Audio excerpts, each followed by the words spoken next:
Hey, this is Heidi Dawson. If you love all things health and wellness and style of any kind, hang out here with me each week. I'm obsessed with never-ending improvement, and it's all in an effort to help each one of us live a wildly successful lifestyle. Subscribe today so you don't miss a thing.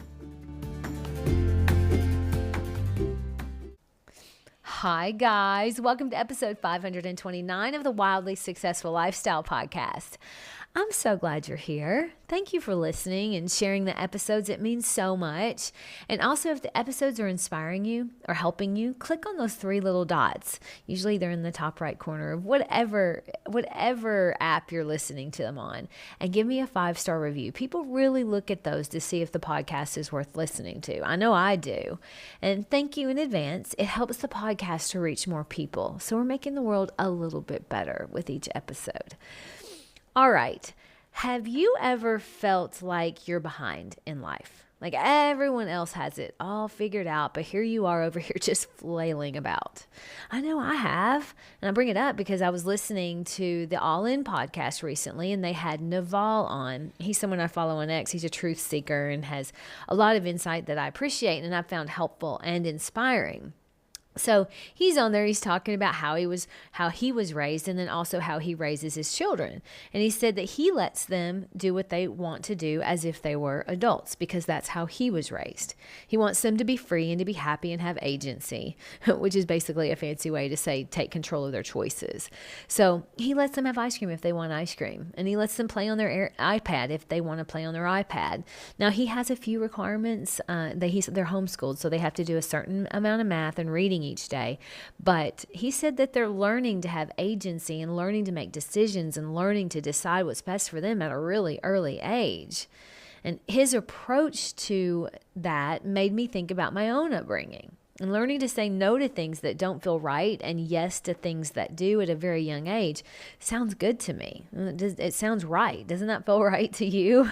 Now, I don't have kids. I'm sure parents will have an opinion about that. But years ago, when I was speaking to a therapist about some of the things I had going on, we had also talked about the way I was raised. And she said, Heidi, with the way that you were raised in a strict religion, you were never able to make decisions for yourself. So you never learned to trust yourself. Now, I have beautiful, loving parents, but all decisions are and always have been run through the filter of the religion that they're in. So I just did as I was told because I was afraid I would lose love from them if I didn't. And as a young girl, I can remember my gut feeling like something wasn't right, but also feeling I had no choice to make my own decision about it. When I was really young, my parents made the decision to no longer speak to my mom's mom because she smoked, and she also wasn't part of the religion that we were in. Now, my little instinct was how wrong that was, but I felt powerless to change it. There's something to that, I think. There were many other examples like that. So many rules to be followed without question, even when they felt off. Teaching us to blindly follow rules, not our instinct. That's how I was raised. Now, I've learned and made mistakes as an adult, things that I probably should have learned as a kid. And as I was listening to this podcast, I thought, wow, it's really kind of upsetting because I'm behind in life because of how I was raised with such strict rules. That's the actual thought I had listening to Naval talk. I'm behind because of how I was raised. Now, that's a thought that I am definitely glad to be aware of, and one that I definitely do not want to keep thinking or believing. And let me just break in for a moment and say that wasn't an original thought to me. It was out there and was put there by someone else, by that therapist, that well-meaning therapist that, as I noted earlier. But that was years ago she said that. And here I am in present day acting as if it were true. This is why we have to be so careful what labels we take on that other people, well-meaning or not, give us. I mean, sometimes if your doctor tells you that working out is bad for you, one person may say, well, doctor said I can't work out anymore, and they never do it again. And we know how that's going to end. Someone else hears that from a doctor and immediately disregards anything they say after. So we each have to take agency over our own lives. Labels, if they aren't good, can and often will tank what's possible for us. So I just readjusted after I had that thought of being behind, and I asked myself what's really true. Okay, I'm not behind. My journey is my journey. The thought that I am behind requires that I compare myself to someone who is raised to think for themselves at a very early age. It also requires the belief that that way of being raised is definitely better. Neither one of those thoughts serve me, and neither one of them are hard facts. So why think them? It does me no good. If I look at my life from a world's eye view, what in the world makes me think I'm behind? In what way? The only way in which I could think I'm behind is if I compared myself to someone else, because I have way more than my little young girl imagination could have ever thought up.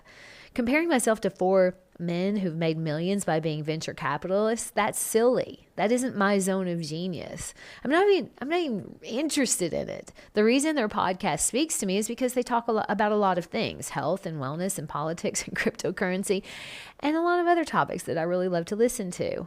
But my zone of genius is design and self-improvement. How do I know that? Well, it's because that's what I spend time on. That's what I can't get enough of. That's what I could do all day long and it doesn't feel like work. I spend hours and hours on the Wildly Successful podcast and it doesn't feel like work. I spend hours working on design projects and it never feels like work.